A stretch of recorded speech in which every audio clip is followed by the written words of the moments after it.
Zdravo, prishindetia guys. I'm coming to you live from Skopje, Macedonia. I've been living here for about a month and I'm ready to give you my report on the pros and cons of living in the capital city of this Balkan nation. Let's do it.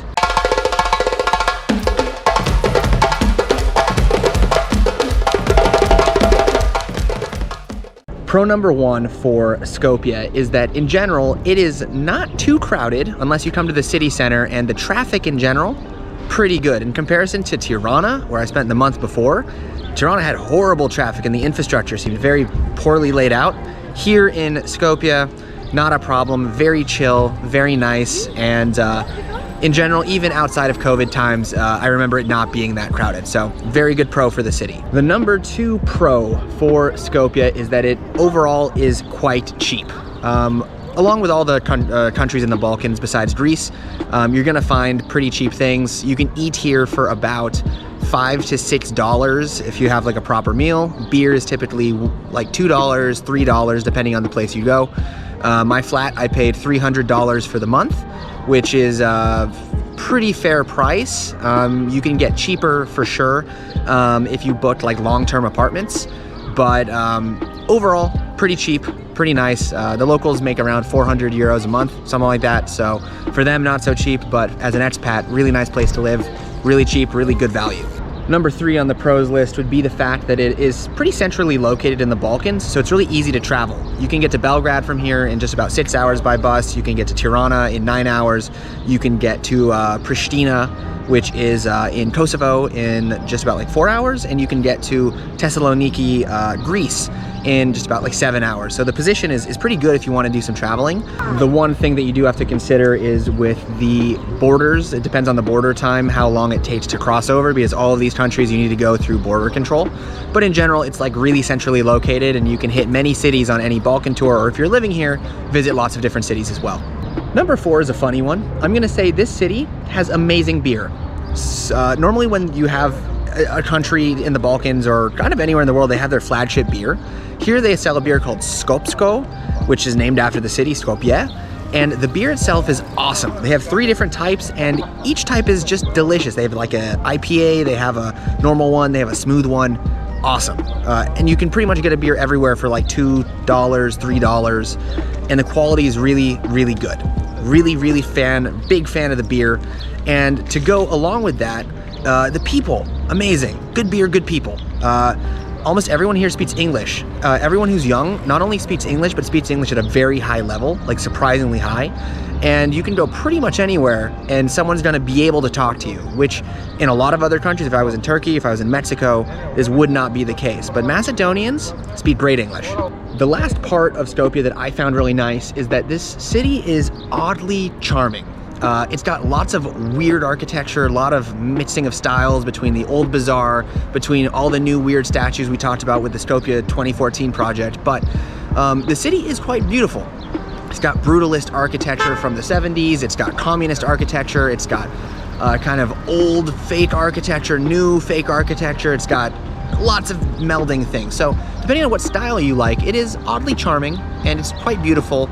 And when it's shining in the sun, you know, there might be no better place to be. So as you know, guys, with the good always comes some bad. So here's the cons list for living in Skopje. So number one is going to be the weather. I was here in April and the weather was absolutely ridiculous. It changed every day. There was snow, there was rain, there was sun, there was clouds, and everything in between. There's a lot of wind here. I was here in the summer before and it's ridiculously hot in the summer and quite cold and gray in the winter. You do get some good weather here, definitely in the late spring, definitely in the early fall, but it's a super unpredictable place, and the Balkans in general in the summer is brutally hot. So that's something to definitely remember on any trip to Skopje. Number two can be a problem for some, but it may be hard to live here if you do not read Cyrillic. Cyrillic meaning the letter system that they use in a lot of Eastern Europe. I know how to read Cyrillic, so for me it's not that bad, but oftentimes you go to a restaurant, you get a menu, and they only give it to you in Cyrillic. So if you are unable to read Cyrillic, it might be a challenge. Honestly, it's really easy to teach yourself. I taught myself in about 2 days, like 3 years ago, and I've never forgotten it. It'll also enrich your life here if you can read Cyrillic, as you can kind of participate a little bit in the culture and get a better vibe from the city. But if you don't want to learn it, it may be a problem for you. Number 3 for me is that the city itself is not particularly that interesting. There's not that much to do here, and the vibe, for example, is not as good as what I found in Tirana.